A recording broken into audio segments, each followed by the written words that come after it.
This is a follow-up to a video I put out in December regarding the closing of the Mount Vernon Animal Shelter. So let me share my screen here. So for background, on the 14th of December, 22, the city council met, and that's when the community learned that the decision was made to close the animal shelter. On the 19th, I put out a YouTube video similar to this one about that meeting, and I talk about, I review the comments of a volunteer from the Mount Vernon Friends of Mount Vernon Shelter Animals, and the comments made by Caitlin Gleason. She had some level of responsibility as an elected official for the well-being of the animals in the shelter. And Derek Thompson made some comments as well. Also on that day, and there's the link to the YouTube video. Also on the 19th, the mayor gave a press conference about the shelter closing, and we'll watch a couple minutes of that. And then that same day, I also filed a Freedom of Information request with the New York State Department of Agriculture, which is the regulatory agency that does inspections of the animal shelter. And I did that because, like a lot of people, my perception has been that the animal shelter has been failing for a long time. And I realized that I didn't really know that to be true. That was going off of anecdotes. There was no hot water in the shelter. They needed materials. They weren't getting enough. So the impression I got was that it was not only poorly run, but it was in bad disrepair. So I figured, let me pull the inspection reports going back a decade and see if that's true. See if that's reflected in the inspection reports. So let's do this. Let's go. I think what I'd like to do is listen to the mayor. The audio is not great, so I put captions. The press conference was about 20 minutes. We're only going to watch about 2.5.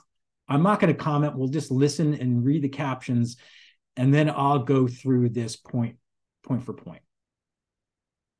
Given the financial state of the city, which we've discussed ad nauseum, and it's been very widely reported, we've sought out opportunities to create fiscal and operational efficiencies in the city. I am very pleased with the solution, which increases public safety and returns a police officer to our community, as we know we've had a shortage in police officers. It also saves the city over $300,000 annually and the most important part is it increases the quality of living and safety for the animals. Some have suggested that we should use ARPA funds to address the shortfalls of the shelter. While the city did receive $41 million, unlike other cities who oftentimes had the luxury of creating enhancement, the city of Mount Vernon has had to use our ARPA funds to rebuilding the foundation of city services.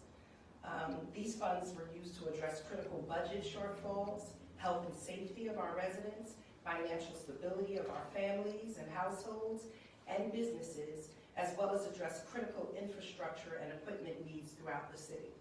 These allocations of ARPA funds were based on a survey that we did in the very beginning of notice that we were receiving them, and we took the priorities of our residents as well as the government's need to provide services in mind when we chose what we were using ARPA funds for.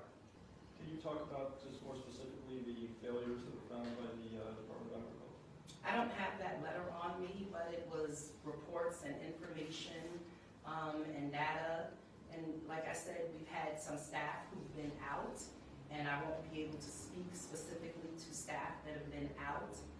But those were really the people who were certified to deal with that issue. And so there have been some reporting lapses, but most importantly is structurally having heat there, having proper doors there, having proper ventilation there, crumbling of concrete and the foundation of the building. None of this is new. None of this happened overnight, and all of it has been building for years but has not been addressed. Okay, so first, the mayor points out that this has positive operational and financial implications, and the state of the finance of the city have been discussed ad nauseum. I guess my question is why this wasn't discussed when the mayor was out talking about the upcoming budget. If this is such a victory for the city financially, one would think the mayor would have highlighted that, but she didn't. I was there on 12/5 at Riverside Memorial Church. In fact, the mayor said, I was sitting in the back, and the mayor said, come sit up front. So I sat up front. I was engaged. I read the material that was handed out. I asked questions. There was no mention of this. That bothers me. The mayor notes that this will save the city over $300,000. I'm not sure how. I can't see how the math works. At this point, floating big numbers out there at the microphone just doesn't cut it. I want to see things in writing. I think other people do as well. I want actual math. I want to see the numbers. Break it down for me. Show me exactly where we're going to achieve these savings. The next is increasing quality of life for animals. I'd say this is definitely going to be true for the animals who have been in the shelter or were in the shelter over the last 6 months, particularly over the course of the fall, say August, September, October, November, and December. Whether or not this will lead to an overall net positive of animal well-being for stray dogs, feral cats, abused and neglected animals that wind up at our doorstep or on the doorstep of the former shelter, I don't know. I'm not sure that it will. And I have relied on thinking about proximity to shelter as important in well-being. And what we're doing by closing the animal shelter on Mount Vernon is increasing the distance from animals who need shelter to an actual shelter, right? We're moving it to New Rochelle. And we're counting on a process that has not been articulated to us to ensure that animal welfare goes up when costs go down. So I think this will increase the quality of life for the animals that are there now. It is uncertain, and I think very debatable as to whether or not it will improve the quality of life of animals that have yet to pass through our community. The mayor mentioned luxury enhancements that other communities have done. We're not talking about adding a jacuzzi and a hot tub to the animal shelter in Mount Vernon. We're talking about making sure the doors work, that it's rodent-free by and large, that it's structurally sound, the heat and hot water work. I think that this fits within the definition of what the mayor said rebuilding the foundation of the city services means and critical infrastructure means. These things fall within that. Now, the mayor's determination is that there are too many other things that are of higher priority than the animal shelter. I think that's certainly debatable, and I think the community ought to be involved in debating that. Which leads to the next point. The mayor talked about the ARPA survey. You can go and read that. It's still up somewhere on the city website. I looked afterwards just to make sure I wasn't crazy. So the mayor, sort of the implication was, look, hey, if people thought that the shelter was a priority, they could have said so on the survey. Well, that's disingenuous. It's wrong to try and float that. I mean, I really take issue with this in particular. When the mayor said that they took the priorities of the residents. This was a forced choice survey. It's true you could have written something else in, but how would people know that you could use ARPA funds for the animal shelter? How would people have known this back in 2020? Had there been a question on that survey that said, do you think the city should use a small portion of ARPA funds to repair the infrastructure of the animal shelter? People would have said yes. I guarantee you people would have said yes. So to claim that because nobody wrote it in on the survey when it wasn't one of the questions or one of the categories on the survey is wrong. It's wrong to do that. And I find it very manipulative to do that. We're going to look at the inspection reports now. A journalist asked about what were on these unsatisfactory inspection reports. But what was interesting about the mayor's response is she didn't say the word rats or rodents or rodent droppings once. That's all over the reports. Apparently, it was all over the shelter as well. She chalked it up to, historical problems. My impression now, after reading the inspection reports and looking at them, is that this was all the creation of this administration. There are no prior reports that call the structural soundness of the animal shelter into question.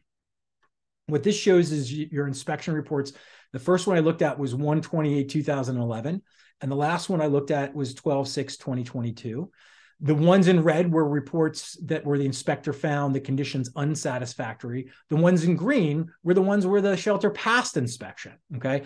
Up here, this shows you what the budget was for that year. So here there were 3 inspections in 2011. So 88,000 was the budget for 2011. I bracketed off when the current administration came into office. So what this shows me is that this was not the capstone of a decade of failure. If that were the case, then we wouldn't have seen satisfactory reports for 12, 13, 14, 15, 16. 2018, there was one unsatisfactory report in March of 2018. And the main thing, I looked for things that would have indicated something structurally wrong with the building. That report was based on a water drainage issue on the outside left of the building. It was a sewage issue. And you can see 2 months later, they came back again to see, and it was fixed. Back here in 2011, these were mostly had to do with paperwork. There was nothing structurally about the building that was cited. But again, here you had 2 in a row. The problem here, they came back 2 months later, it wasn't fixed. They came back again a month later, and it was fixed. A year later, there was a problem again, and it was immediately fixed. 2018, there was a problem, immediately fixed. Then you get here to this year, September of 2022. The main thing there is rodent infestation, okay? At this point in September of 2022, the building itself was not cited as being structurally unsound. That didn't happen until December. My takeaway now is why this happened was in June, the inspector writes in the September report that in June, the warden and I guess the assistant warden were both not there. They were on leave. And so a police officer was brought in to take care of the shelter. I think the police officer did the best she could, right? She wasn't trained to be the warden, and she was alone having to take care of a shelter. At some point earlier in 22, the conditions started to slide. Rodents took up residency in the shelter. And rather than fixing it, the city let it go. So for the mayor to say, mention the word ventilation in her press conference, but not mention the overwhelming stench from rodent feces, it seems to me like it's terribly disingenuous, right? It's just wrong to try and manipulate public perception that way. This is owned by this administration. There's no way that you can get around that. Rodent infestation in September of 2022 is not the result of problems at the shelter a decade earlier. Maybe, it was a little long in the tooth, sort of a little leaky here and there there were intermittent problems with heat and hot water. It was not cited to be structurally unsound until they didn't fix it. So this was a decision on the mayor's part to let this go. Let it go into such disrepair that there was no choice in the matter. We have to close it down. So let's take a look at these reports now. First, let's take a look at what are called the dog control officer inspection reports. I'm going to post all of these online so people can read through them themselves. September of 2022, the dog control officer inspection report rating is unsatisfactory. And here are some things the comments that are made. Veterinary care is provided when necessary. And the inspector wrote, after speaking with the police officer Mecca, it's unclear whether the city of Mount Vernon is providing emergency care. Friends of Mount Vernon shelter animals is possibly involved with paying for the emergency care bill. So here is September, and the city is failing. You can't blame volunteers for this. This falls squarely on the city. right? And the inspector is pulling for Mecca. I think the inspector felt bad for Officer Mecca. I think she was given this alone. She shouldn't have been left alone to have to do this. There are some other no's here having to do with record keeping. The mayor talked about that. So, and down here, here's the remark by the inspector. At this time, at the time of the inspection in September, both animal wardens have been out of work since June.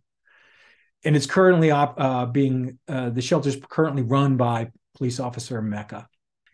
Other thing to keep in mind is that with the pandemic, people went out and bought dogs and cats and adopted dogs and cats. What that led to was an increase in shelter animal population. So I think that's what happened. There was probably a tsunami of animals that came back at the shelter after 2020. And then the poor officer Mecca was alone there. It was too much for one person. Here's the follow-up on the officer control inspection report in November. Now it's satisfactory. So, and in the comments, the inspector writes, Officer Mecca, much improvement in regards to reporting. And then another dog control officer inspection report that was satisfactory. This was the final one, December 6th. This was interesting. It shows Officer Mecca continues to make improvements and notes that she has plans to be on vacation from the 18th of December to the 18th of January, and there are no plans for coverage during that time. No plans. Let's go to the more important reports, I think, in terms of the shelter. Let's go to, this is the one that where it really gets off. This is the September of 2022, unsatisfactory. And here's the language. The entire shelter has large amounts of rodent waste material and chewed up debris lying around. And this makes it hard to clean and sanitize. So housing, equipment sanitary, no. Repairs done as necessary, no. Dogs handled safely, no. Ventilation adequate, no. The foul smell of rodent waste is excessive. Recall that in the press conference, the mayor mentioned ventilation, but she didn't tell us that it had to do with these rodents.